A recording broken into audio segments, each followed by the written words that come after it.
नमस्कार दोस्तों, मैं हूं डॉक्टर सहज जोशी और आज हम बात करने वाले हैं एक बहुत ही आम लेकिन बेहद तकलीफदेह समस्या के बारे में।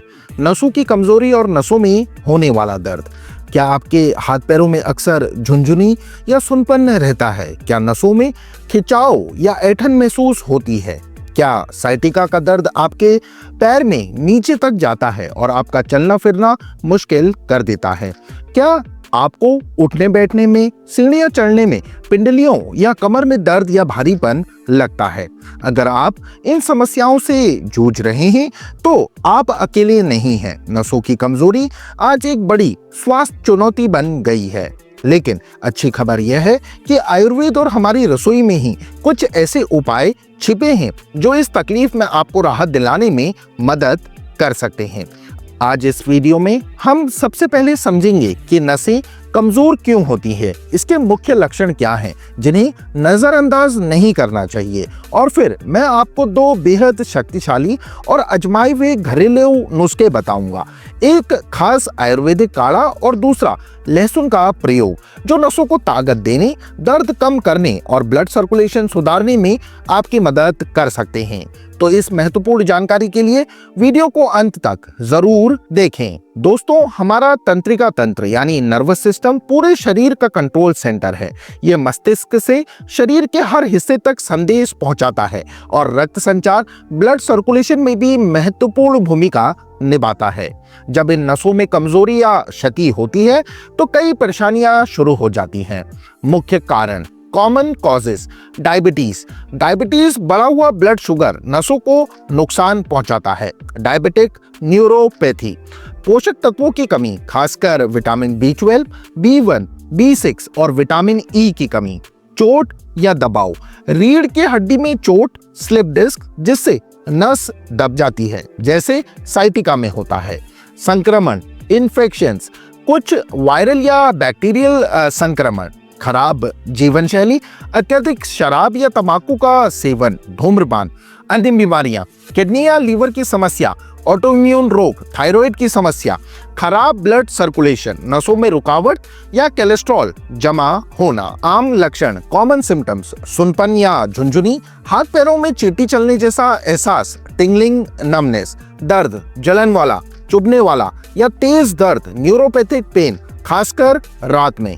कमजोरी, मांसपेशियों में ताकत की कमी, कोई चीज पकड़ने में दिक्कत होना, संतुलन बनाने में दिक्कत, चक्कर आना, चलते हुए लड़खड़ाना, मांसपेशियों में ऐंठन या फड़कन, मसल क्रैम्प्स एंड ट्विचिंग, सिरदर्द या भारीपन। दोस्तों, अगर आपको इनमें से कोई भी लक्षण महसूस हो रहे हैं तो सबसे पहले किसी योग्य डॉक्टर से मिलकर सही निदान, डायग्नोसिस करवाना बहुत जरूरी है, क्योंकि ये लक्षण किसी गंभीर समस्या का संकेत हो सकते हैं। डॉक्टर की सलाह के साथ आप इन घरेलू उपायों को सहायक चिकित्सा के तौर पर अपना सकते हैं। घरेलू नुस्खा नंबर 1, वार्मिंग आयुर्वेदिक काढ़ा। यह काढ़ा पारंपरिक रूप से नसों में रक्त संचार बढ़ाने, सूजन और दर्द कम करने के लिए इस्तेमाल किया जाता है। खासकर वात प्रकृति के लोगों को या ठंडे मौसम में यह विशेष लाभकारी है।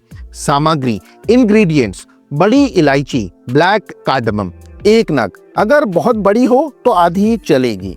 इसके गुण, यह तासीर गर्म होती है, बंद नसों को खोलने, रक्त संचार सुधारने, खून साफ करने और पाचन सुधारने में मदद करती है।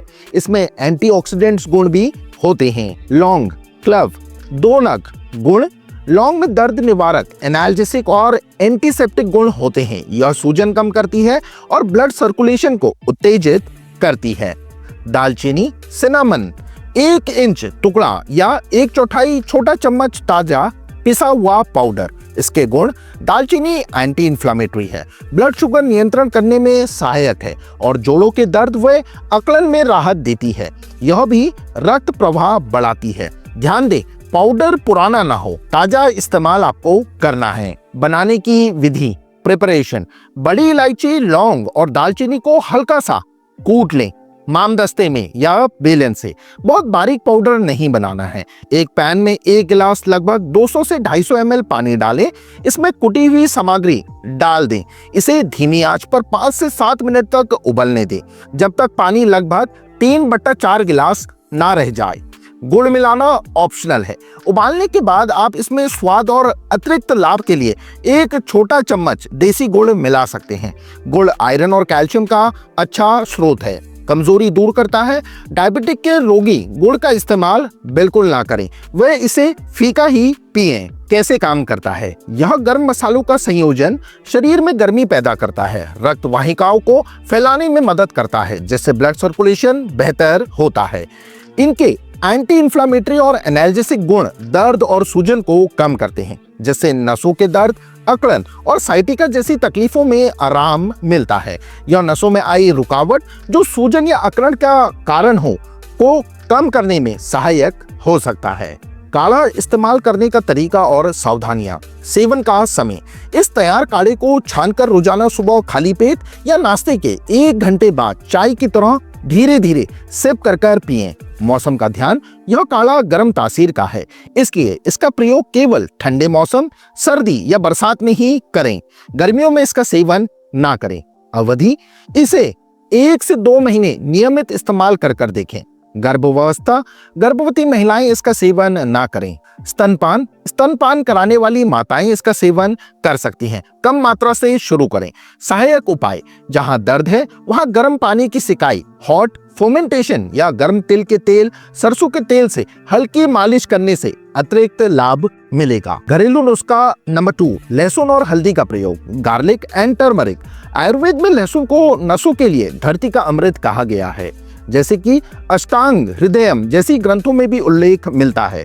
यह नसों की कमजोरी, दर्द, ब्लॉकेज सभी में फायदेमंद है। लहसुन के गुण। लहसुन गार्लिक में एलिसिन नामक कंपाउंड होता है जो रक्त संचार सुधारता है, सूजन कम करता है और इसमें नर्व प्रोटेक्टिव गुण भी हो सकते हैं। हल्दी के गुण।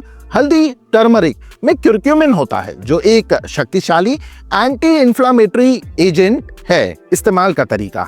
रोजाना सुबह खाली पेट 2 कच्ची लहसुन की कलियों को अच्छी तरह से चबाकर खाएं। इसके बाद 1 गिलास गुनगुने पानी में 2 चुटकी हल्दी पाउडर मिलाकर पी लें। विकल्प। अगर कच्चा लहसुन खाने में दिक्कत हो तो आप लहसुन को हल्का भूनकर खा सकते हैं या उसे पीसकर गुनगुने पानी में मिलाकर पी सकते हैं। लहसुन की गोली या कैप्सूल लेने से पहले डॉक्टर से सलाह आप लोग जरूर लें। यह नुस्खा आप किसी भी मौसम में इस्तेमाल कर सकते हैं। तो दोस्तों, आज हमने नसों की कमजोरी और दर्द के लिए 2 बहुत ही प्रभावशाली घरेलू उपाय जाने। पहला, सर्दी बरसात के लिए बड़ी इलायची, लौंग और दालचीनी का काढ़ा, और दूसरा, हर मौसम के लिए लहसुन और हल्दी का प्रयोग।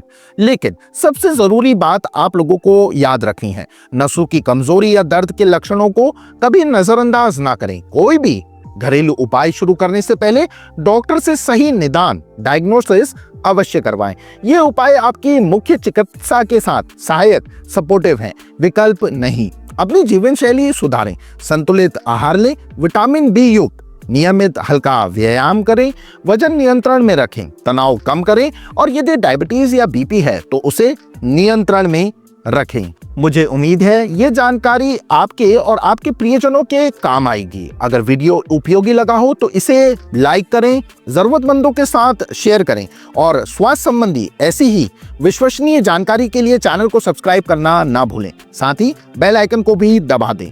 आपके अनुभव या कोई सवाल हो तो नीचे इस वीडियो के कमेंट में जरूर लिखें। डिस्क्लेमर, यह वीडियो केवल जानकारी प्रदान करने के लिए है। यह किसी भी तरह से पेशेवर चिकित्सा सलाह का विकल्प नहीं है। किसी भी स्वास्थ्य समस्या के लिए हमेशा एक योग्य चिकित्सक से परामर्श करें। स्वस्थ रहें, जागरूक रहें। अगले वीडियो में मिलते हैं। बहुत बहुत धन्यवाद।